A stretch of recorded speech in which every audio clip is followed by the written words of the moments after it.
ठीक है। इसके बाद देखते हैं हम कौन सा वाला मूल्य, बेचने वाला। बेचने वाले मूल्य को अपन क्या कहते हैं, विक्रय। विक्रय मूल्य को अपन इंग्लिश में शॉर्ट फॉर्म में लिखेंगे एसपी, बोले तो सेलिंग प्राइस। ये कौन सा मूल्य कहलाएगा, बेचने वाला। दो मूल्य हो गए। तीसरा मूल्य होता है अपना कौन सा, अंकित मूल्य। कौन सा मूल्य, अंकित मूल्य। और अंकित मूल्य को ही अपन कौन कौन से मूल्य कहते हैं, छपा हुआ मूल्य। ठीक है, छपा हुआ मूल्य भी इसे कहते हैं, खुरदरा मूल्य भी इसे कहते हैं। ठीक है, और इसे ही इंग्लिश में कहते हैं अपन MRP, बोले तो मार्क रिटेलर प्राइस। और इसका मतलब ये होता है, ये छपा हुआ मूल्य जो दिखता है ना, जिस पर अपन छूट देंगे, ये खुरदरा मूल्य भी कह सकते हैं इसको, है ना, खुरदरा मूल्य। ठीक है, ये तीन मूल्य देख लिया आपने। अब जरा हम बात कर लेते हैं कि लाभ किस प्रकार से होता है, ठीक है, और हानि किस प्रकार से होती है। तो लाभ हमेशा कैसे होता है, तो विक्रय मूल्य में से क्या माइनस करते हैं आप लोग, विक्रय मूल्य में से जब आपका बेचने का मूल्य ज्यादा हो और खरीदने का मूल्य अगर आपका कम होता है, तो वहां से हमेशा हमें क्या प्राप्त होता है, लाभ। ठीक है, अगर हम हानि की बात करें, तो जब हमारा खरीदने का मूल्य ज्यादा हो और बेचने का मूल्य कम हो, तो उसे हम हानि कहते हैं। जैसे कि अगर हम बात करें, तो क्रय मूल्य में से हम क्या घटाएंगे, विक्रय मूल्य। तो इस प्रकार से आपको हानि का पता चल जाएगा। इसको अगर हम इंग्लिश में लिखने का प्रयास करें, तो लाभ को प्रॉफिट कहते हैं, इसलिए अपन पी से शो करेंगे, और विक्रय मूल्य को अपन एसपी कहते हैं इसलिए, और क्रय मूल्य को सीपी। तो ये हो जाएगा profit is equal to SP minus CP. इसके बाद अगर हम हानि की बात करें, तो हानि को अपन इंग्लिश में लॉस कहते हैं, इसलिए एल इक्वल टू हो जाएगा, ये हो जाएगा आपका सीपी माइनस क्या हो जाएगा आपका एसपी। ये आपने दोनों चीजें देख ली। अब इसके बाद परसेंटेज में कुछ चीजें आती हैं कि परसेंटेज में लाभ परसेंट बताइए या फिर हानि परसेंट बताइए, लाभ या फिर हानि, और काय में निकालना रहेगा, परसेंटेज में। तो लाभ और हानि किस पर निकलती है, क्रय मूल्य पर। तो जो भी लाभ या हानि रुपए में होता है, लाभ या हानि जो भी काय में होना चाहिए, रुपए में, और क्रय मूल्य भी क्या होना चाहिए आपका, रुपए में। तो ये हमेशा होगा कि लाभ और हानि ऊपर और क्रय मूल्य कहाँ रहेगा, नीचे, और साइड में क्या लगाएंगे, 100। परसेंटेज में प्रतिशत में ज्ञात करने के लिए अपन क्या लगा देंगे, 100। तो ये हो जाता है परसेंटेज वाली कहानी। ठीक है, परसेंटेज के बाद अब हम यहाँ पर बात कर लेते हैं डिस्काउंट की। डिस्काउंट बोले तो छूट। छूट परसेंटेज अगर हम निकालते हैं, तो छूट हमेशा या डिस्काउंट हमेशा किस पर काउंट किया जाता है, अंकित मूल्य पर। किस पर काउंट करते हैं, अंकित मूल्य पर। तो यहाँ लिखते हैं अपन अंकित मूल्य पर, मतलब अंकित मूल्य हो गया रुपए में, और जो भी छूट मिली है वो रुपए में। छूट हमेशा काय में पहले, रुपए में, और यहाँ पर अंकित मूल्य रुपए में, तो 100 पर कितना, ये परसेंटेज में निकलेगा। तो ये हो जाता है आपका डिस्काउंट। ठीक है, इतनी चीजें आपको पता होना चाहिए। इसके बाद दो विक्रय मूल्य अगर दो जगह के दिए रहेंगे, जहां पर लाभ और हानि की वो बात करेगा कि एक जगह पर लाभ हो रहा है, एक जगह पर हानि हो रही है, और दोनों जगह पर वो बेचने की बात करेगा, है ना, दोनों जगह बेचने की बात करेगा। एक जगह पर क्या होगा, लाभ, एक जगह पर हानि। तो आपसे कहेगा क्रय मूल्य निकाल कर दीजिए। तो जरा इस वाले फॉर्मूले से क्रय मूल्य निकाल लिया, इस वाले फॉर्मूले से क्रय मूल्य निकाल कर बताएं मुझे आप, क्या हो जाएगा। सीपी को इस तरफ ले जाइए, ये माइनस का है तो इस तरफ जाके प्लस, और प्रॉफिट को इस तरफ ले आइए तो ये काय हो जाएगा, माइनस में। तो सीपी इस तरफ आया तो इक्वल टू हो जाएगा एसपी और माइनस का पी। एक फॉर्मूला ये समझ में आया। अब जरा इससे निकालिए जरा सीपी का मान, तो एसपी को उधर ले जाएंगे अपन। ठीक है, तो सीपी इज इक्वल टू हो जाएगा एसपी और प्लस लॉस। देख लीजिए आपको ये दोनों फॉर्मूले समझ में आए क्या। ये लॉस अपनी जगह पर था, एसपी इस तरफ आएगा तो प्लस में हो जाएगा, मतलब SP plus loss is equal to क्या बचा, सीपी। इन दोनों फॉर्मूले से एक बात निकल करके आती है जो मैं सीधे आपसे कहूंगा। मैं आपसे कहूंगा कि एसपी में प्रॉफिट को घटा दिया जाता है, ठीक है, जबकि एसपी में से लॉस को जोड़ दिया जाता है, जिससे हमें दोनों जगह पर सीपी प्राप्त होता है। क्या प्राप्त होता है, सीपी, बोले तो क्रय मूल्य। ये बातें समझ में आई। लाभ को घटा दिया जाएगा लेकिन हानि को जोड़ दिया जाएगा, जिससे हमें क्या प्राप्त होगा, हर बार क्रय मूल्य प्राप्त होगा। इतनी लाइनें क्लियर है, यही आपका पूरा चलना है। इसके बाद और जो क्वेश्चन आते हैं वो आते हैं आपके बेईमान व्यापारी वाले। ठीक है, बेईमान व्यापारी वाले फिर अपन देखेंगे थोड़ी देर से, इतना आप नोट करें। किसी वस्तु का क्रय मूल्य 8,000 रुपए है, उसे कितने रुपए में बेचा जाए ताकि कितने रुपए का लाभ प्राप्त हो? 20% का। तो इन्होंने वस्तु जो है वो कितने में खरीदी है? 8,000 में। तो हम भी एक वस्तु खरीदेंगे और हमारा मूल्य कितना होगा? 100 रुपए। और हम बेच रहे हैं 20% के लाभ पर, तो बेचना मतलब होता है सेलिंग प्राइस कितने में बेच देंगे? 120 में बेचेंगे। हमने खरीदी कितने में? 100 में। और बेची कितने में? 120 में। ये लोग कितने में खरीद रहे? 8,000। इन्होंने खरीदा 8,000 में इनकी चीज ऊपर, अपन ने खरीदा 100 में अपनी चीज नीचे। क्या चाहिए? 120 रुपए में बेचना। 120 बराबर कितना? ये बेचने का मूल्य, सेलिंग प्राइस। 2 जीरो से 2 जीरो कैंसिल, 12 अट्ठे 96 और एक और एक कितने जीरो? 2 जीरो। क्या जाएगा? 9600। ये आंसर।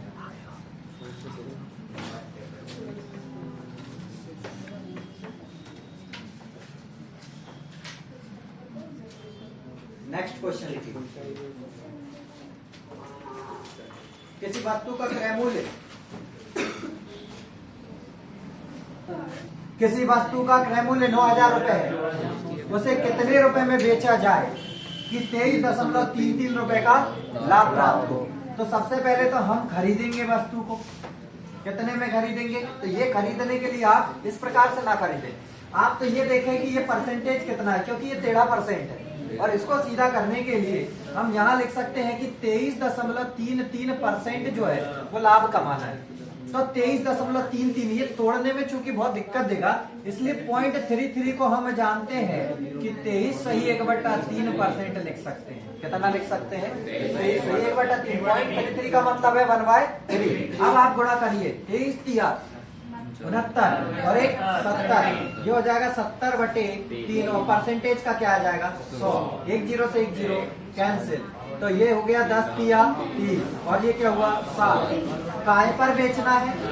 लाभ पर। तो ये क्या चीज है? सीपी। खरीदा कितने में? 30 में। 7 का क्या लेना है? लाभ। तो बेचोगे कितने में? भाई 30 में खरीद कर 7 का लाभ लेना चाहते हो, तो बेचोगे कितने में?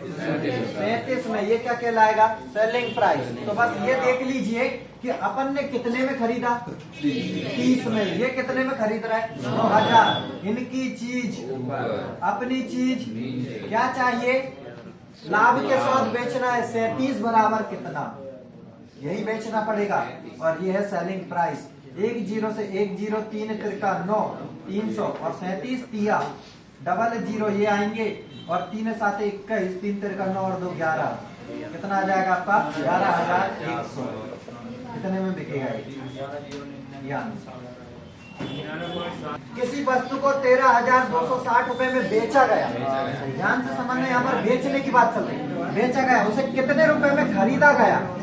खरीदा गया मतलब क्या है? क्रय मूल्य ज्ञात करना है।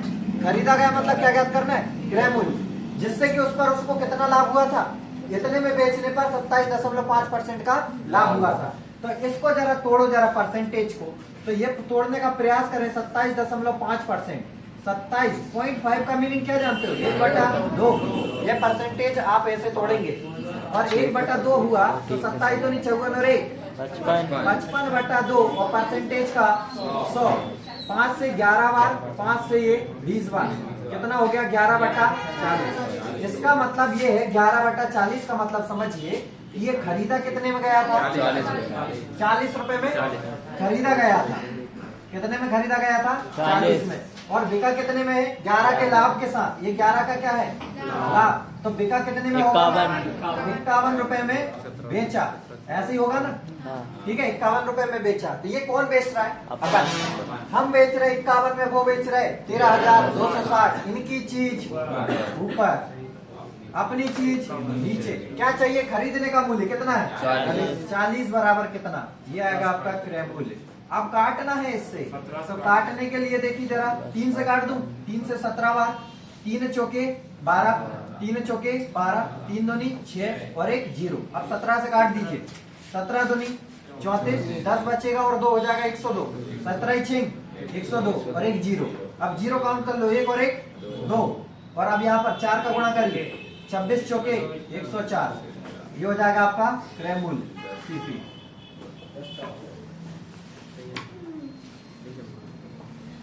Yeah. जब आपका पॉइंट वाली कहानी रहती है तो आप परसेंटेज को तोड़ने वाला करें। आप बिना पॉइंट वाले को भी परसेंटेज से कर सकते हो, लेकिन ये बिना पॉइंट वाला है, इसको और आप अगर सीधा करना चाहे तो ऐसा हो सकता है कि एक जगह पर कॉस्ट प्राइस, एक जगह पर सेलिंग प्राइस। हम खरीदे थे कितने में? 100 में। लाभ कितने का हुआ? कितने में बिकी चीज? 115। ठीक है, तो अपन कह रहे कितने में बिकी? 115। ये बता रहे कितनी? 6900। इनकी चीज ऊपर, अपनी चीज नीचे। क्या चाहिए? 100 पर। 100 बराबर कितना? काट दीजिए। 5 से ये 23 बार और 5 से ये 20 बार, और 23 तिया 69 और 3 दूनी 6, और जीरो कितने बच रहे हैं? 2 3। कितने? 2 जीरो ये और 1 जीरो ये, 1 2 3 जीरो। ये क्या है आपका? Cost price. ये आपका आंसर। ये हो गया सीधा। परसेंटेज तोड़ के भी कर सकते हो, विदाउट परसेंटेज। देखिए, किसी वस्तु को 1200 रुपए में खरीद कर कितने रुपए में बेचा जा रहा है? 1600 रुपए। मतलब कि खरीदने का मूल्य कितना है? 1200, और बेचने का मूल्य कितना है? 1600। इसका मतलब है कि कम में खरीदा गया और ज्यादा में बेचा गया। कुल मिला के क्या हो रहा है हमें? लाभ। कितने का लाभ हो रहा है? 400 रुपए। कितने रुपए का लाभ हो रहा? 400। और लाभ और हानि किस पर देखी जाती है बताइए? किस पर देखा जाएगा? क्रय मूल्य पर। तो क्रय मूल्य कितना था? 1200। लाभ कितने का हुआ? 400 का लाभ कितने पर? 1200 पर। तो 100 पर कितना? ये क्या आएगा आपका? लाभ प्रतिशत। क्या कहलाएगा ये? लाभ प्रतिशत। कुल मिला के लाभ होना है। तो यहाँ से काट दीजिए आप। डबल जीरो से डबल जीरो कैंसिल। 4 एकम 4, 4 तिया 12, और 3 से 100 काटेंगे तो ये हो जाएगा आपका 33 सही। 1/3%।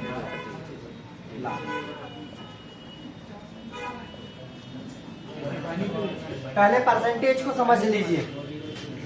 देखिए इधर परसेंटेज को समझिए, ये तो मूल्य एक तरफ है।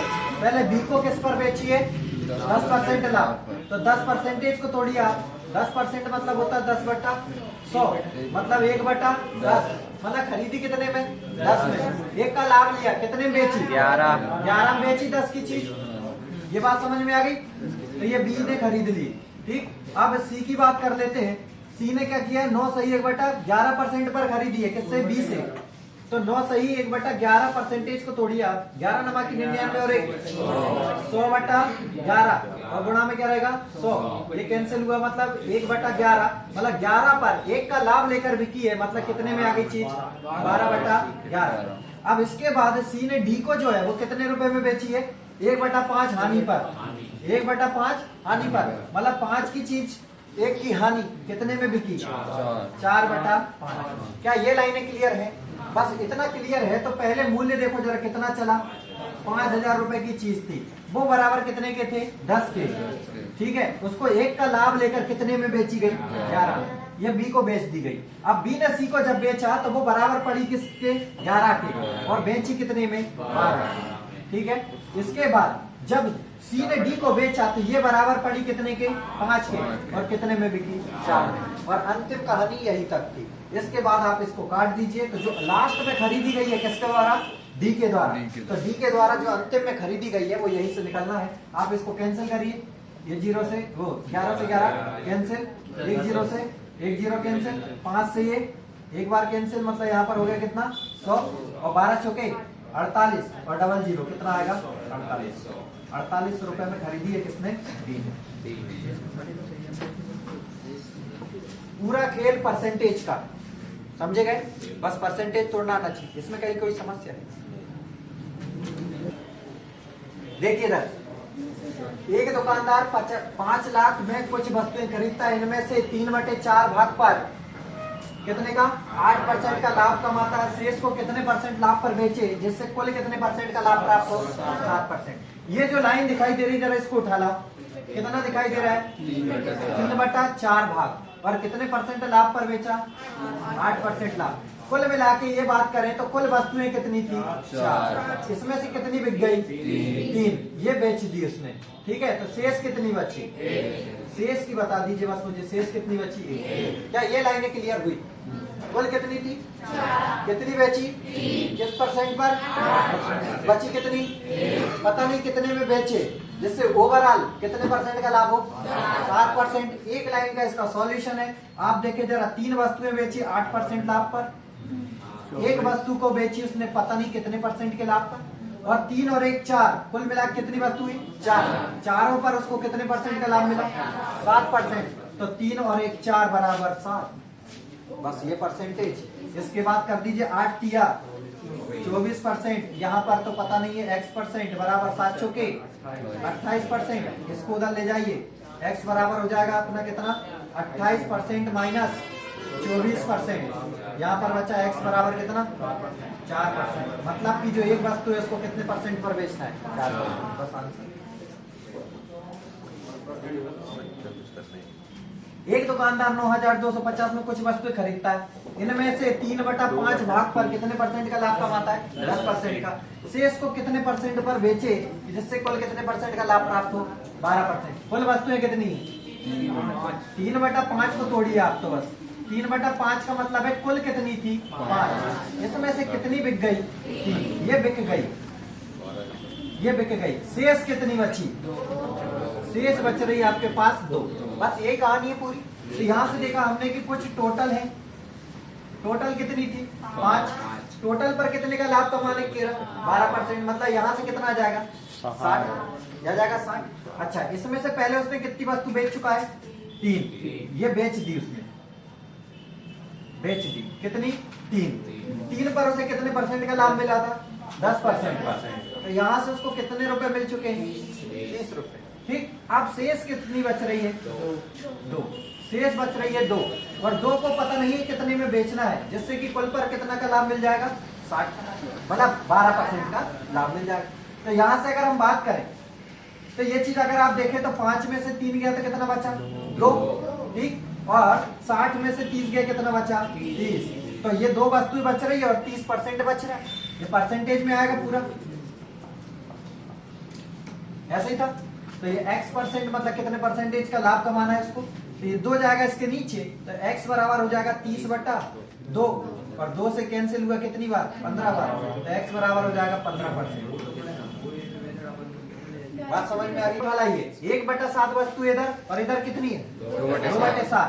यहाँ पर देखा हमने कि एक दुकानदार 1/7 वस्तुओं को 5% लाभ पर, 2/7 वस्तुओं को 10% लाभ पर, तो शेष को कितने परसेंट लाभ पर बेचे जिससे कि कुल कितने परसेंट का लाभ प्राप्त हो जाए? 9% पर। एक जगह पर 1/2, एक जगह पर है 1/7, इधर पर है 2/7। तो ये जो नीचे वाली वैल्यू जो दिखाई दे रही है, इन्हीं को तो हम कुल मानते हैं। कुल कितनी मान ले? 7। कुल कितनी मान ली अपन ने? 7। कुल वस्तुएं कितनी थी? 7। 7 में से इधर कितनी चली गई? 1। 7 में से इधर कितनी बिक गई? 1। इधर 7 में से कितनी बिक गई? 2। तो इधर टोटल कितनी बिक गई? 3। बची कितनी? 4। यहाँ 3 बिक चुकी है, तो शेष कितनी बची है? शेष बराबर हो जाएगा 7 - 3 बराबर कितना? 4। ये लाइनें क्लियर हुई क्या? ठीक है। तो देख लीजिए जरा, एक को उसने कितने परसेंट लाभ पर? 5 पर। तो एक को बेच दिया 5% लाभ पर, प्लस फिर 2 को देखिए जरा कितने परसेंट लाभ पर? 10 पर। 2 को 10% लाभ पर। अभी शेष कितनी बच रही? 4 को पता नहीं है कितने परसेंट लाभ पर बेचेगा, जिससे कुल 9% का लाभ हो। 9%। कुल वस्तु कितनी? 7। क्या ये लाइनें क्लियर है? हाँ। इसके बाद सॉल्व कर दीजिए। यहाँ पर परसेंटेज सबका कैंसिल कर देते हैं। Percentage cancel. यहाँ हो गया 5 एकम 5, 10 दूनी 20, ये हो जाएगा 4x, और बराबर कितना हो जाएगा आपका? 9 7 63। 20 और 5 25 प्लस 4x बराबर कितना हुआ? 63। 25 को उस तरफ ले जाइए, 4x बराबर हो जाएगा 63 माइनस 25, ये हो जाएगा 4x बराबर 63 में से 25 घटाइए, 13 में से 5 गया 8, 5 में से 2 गया 3, और अब काट दीजिए। 2 दूनी 4, 2 से 19 बार, x बराबर 19/2, और जरा आप काट दीजिए तो 2 से 2 नम 18, और 2 पंजे 10, कितना आ जाएगा? 9.5%।